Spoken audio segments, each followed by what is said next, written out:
refuge dans l'art. Puisque l'ennui suprême a plissé tous les fronts, puisque rien d'héroïque et rien d'incorruptible n'est plus resté debout déçu des affronts, et que l'idéal meurt, le front sur une Bible. Puisque sont morts aussi les dieux qu'on écoutait quand les vents de la Grèce apportaient leurs oracles. Puisque Jésus lui-même en son ciel bleu s'était et semble avoir perdu la foi dans ses miracles.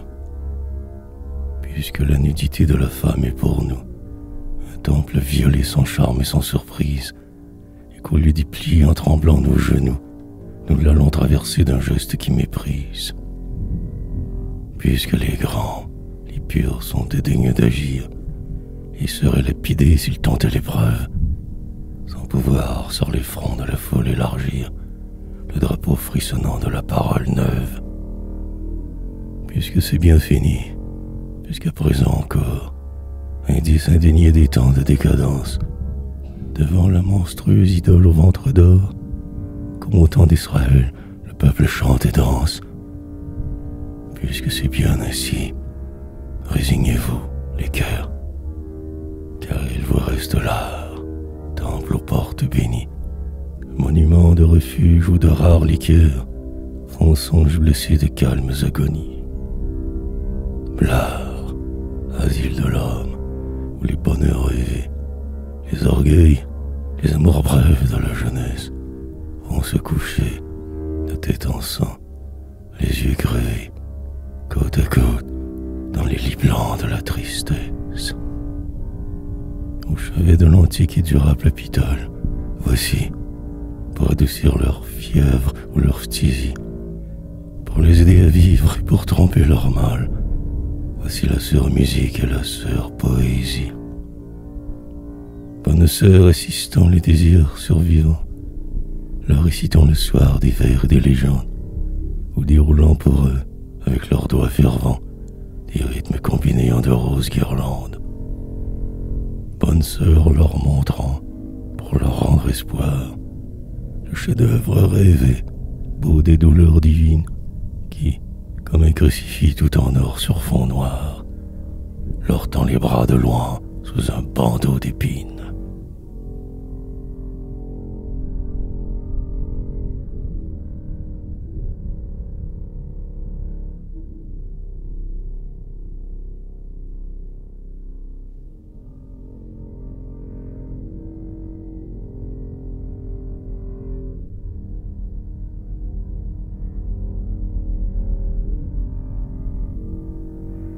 L'idéal. Les écoliers joueurs dans le calme des classes, pour voler les rayons du soleil émergent, en chasse dans leurs doigts, comme un piège d'argent, des débris lumineux de miroirs et de glaces. Et, comme d'une cage ouverte, envoltée, des rayons, oiseaux d'or, qui traversent les vitres, et partout sur les murs, les tableaux, les pupitres, on les voit dépliant leurs ailes de clarté. Idéal, au soleil par-delà les nuées, vers qui nos formes d'art, vainement remuées, tendent avec orgueil leurs fragiles miroirs. Dans des cieux reculés, il a déçu nos rêves, car nous n'en projetons que quelques lueurs brèves sur les murs de la vie immuablement noire.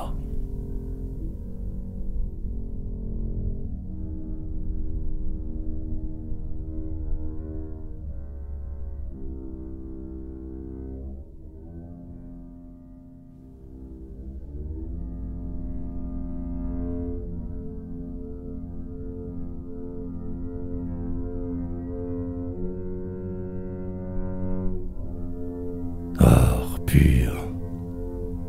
Est-il vrai que le ver doit vêtir l'armure, et, quittant le manoir où son orgueil le mure, doivent, tel qu'un soldat amoureux d'éclairant, marcher dans la bataille humaine, entrer en lutte, et, laissant loisir du camp les airs de flûte, faire sonner au vent, comme des éperons, les rimes d'or sur le pavé des strophes fières. Non, le ver doit pleurer, escorter les civières, où les corps sont parés du lit teint de sang. Il faut que, pacifique, humble, compatissant, il aille, dédaignant la bataille futile, mais prenant en pitié les faibles qu'on mutile, et ceux qui sont rompus d'avoir longtemps lutté, le veilleur, avec des airs de sœurs de charité, leur portera le soir, par la plaine assoupie, des doux mots, des mots blancs, comme de la charpie.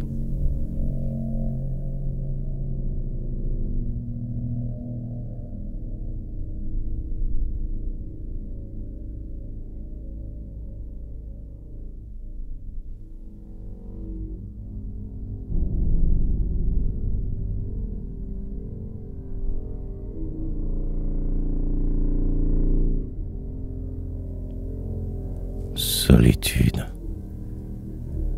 Faut-il fixer toujours des yeux mélancoliques, tel qu'un prêtre pensif sur les choses de l'art, tel qu'un prêtre qui reste agenouillé très tard dans son église froide à veiller des reliques? Faut-il laisser fleurir les fleurs dans son jardin pour conquérir la gloire à travers les risées? Faut-il laisser passer l'amour sous ses croisées et perdre un bien réel pour un rêve incertain? Faut-il se murer vif et s'empêcher de vivre? Et, comme en une forge en feu, faut-il verser tous les métaux de l'âme au creuset de son livre?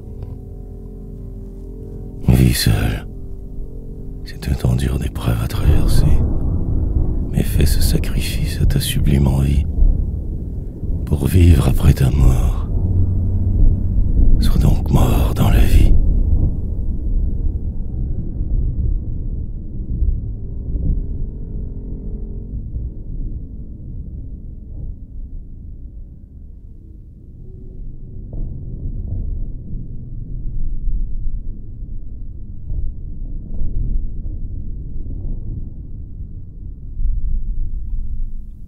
Renoncement. Loin des villes, des quais, des marchands et des grèves, mon vaisseau revenu des plus lointains climats, pour que rien ne se mêle aux songes de ses mâts, s'isole dans la mer qui respecte ses rêves. Aucune cargaison n'en a rempli les bords. Il n'a jamais connu le feu des abordages, et met tout son orgueil à laisser ses cordages reposer sur le pont comme des serpents morts. Mon navire inutile et superbe sommeil, sans que jamais pour un trafic il appareille, vers quelque port lointain entrevu dans le soir. Et seul, sans matelot, ayant cargué ses voiles, il dérive au milieu d'un mirage d'étoiles, dans une mer propice à son grand nonchaloir.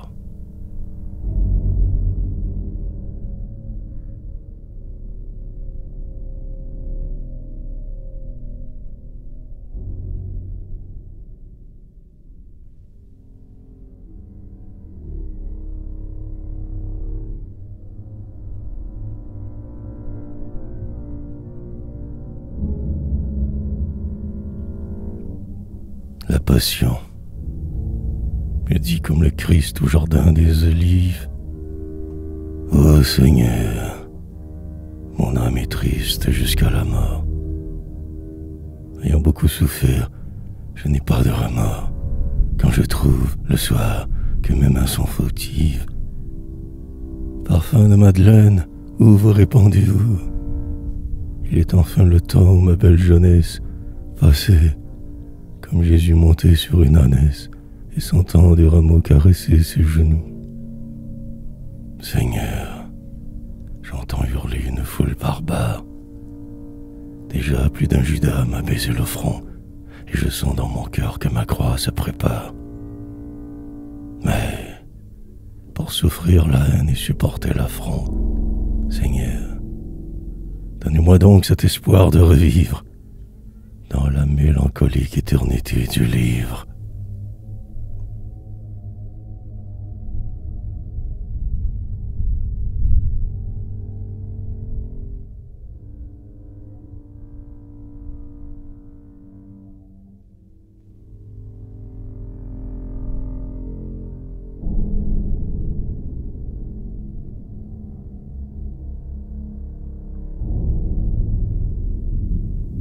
veillée de gloire. Quel orgueil d'être seul à sa fenêtre, tard, près de la lampe amie, à travailler sans trêve. Et sur la page blanche l'on fixe son rêve, de planter un beau vers tout vibrant, comme un dard. Quel orgueil d'être seul pendant les soirs magiques, quand tout s'est assoupi dans la cité qui dort, et que la lune seule, avec son masque d'or, promène ses pieds blancs sur les toits léthargiques. L'orgueil de luire encore lorsque tout est éteint, lampe du sanctuaire au fond des nefs sacrées, survivance du phare au-dessus des marais, dont on ne perçoit plus qu'un murmure indistinct. L'orgueil qu'ont les amants, les moines, les poètes, d'être en communion avec l'obscurité et de voir leur cœur des vitraux de clarté qui ne s'éteignent pas pendant les nuits muettes. Quel orgueil d'être seul, les mains contre son front, à noter des vers doux comme un accord de lyre, et, songeant à la mort prochaine, de se dire « Peut-être que j'écris des choses qui vivront ».